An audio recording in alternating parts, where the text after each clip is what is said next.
I'm making this video because I forgot to mention that I remember one time when I moved away from my parents' house and then I came back. When I came back, by this time Margarita was already married to this guy Mike Roddick, and I guess they were living there at Roxanne's house because when I came back, they were there. They were staying there, and they had a little kid. Well, I remember helping because I used to help my dad a lot do the yard work, like mow the lawn, and then we used to go to the neighbor's house, which is Roxanne, and do her lawn too. And I remember when I used to help my dad, that this guy, Margarita's husband, used to sit in the back seat of his SUV and just stare at me, look at me. And I found that odd, but then I thought, oh well, I dismissed it, you know. And then I also noticed that when I was in the backyard of my parents' house, and his SUV would be parked in the driveway of his in-laws of Roxanne's house, and he would sit in the back and just stare at me.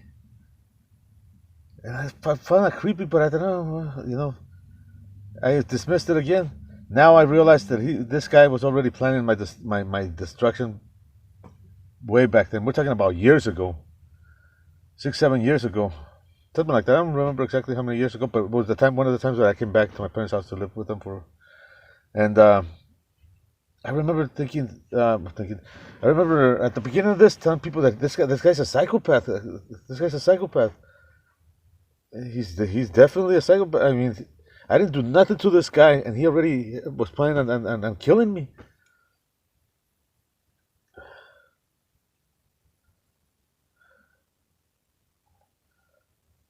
Here we are, fast forward into what, 6, 7 years later.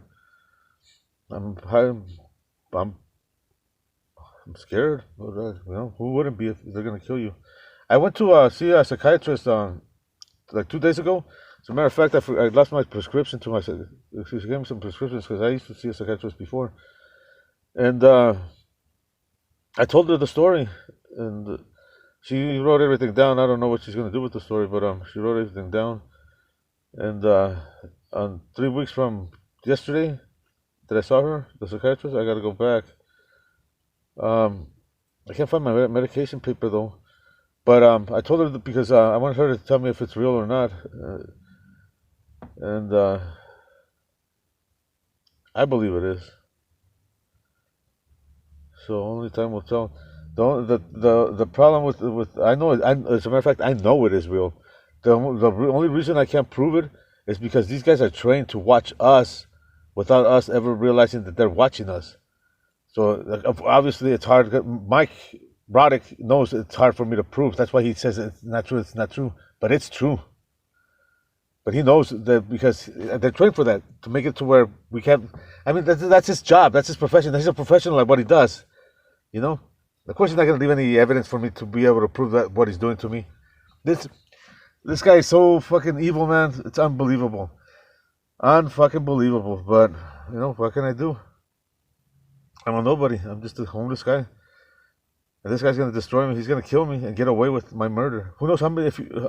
Who knows if you've done this to other people before? There's other victims. I was hoping that the justice. I believed in the justice system, but I'm realizing that it's not what I thought it was.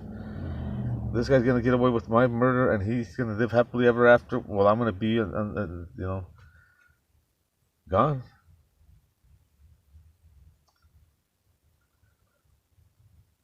Without doing anything to anybody, man. This is not right. I need help and I can't get help.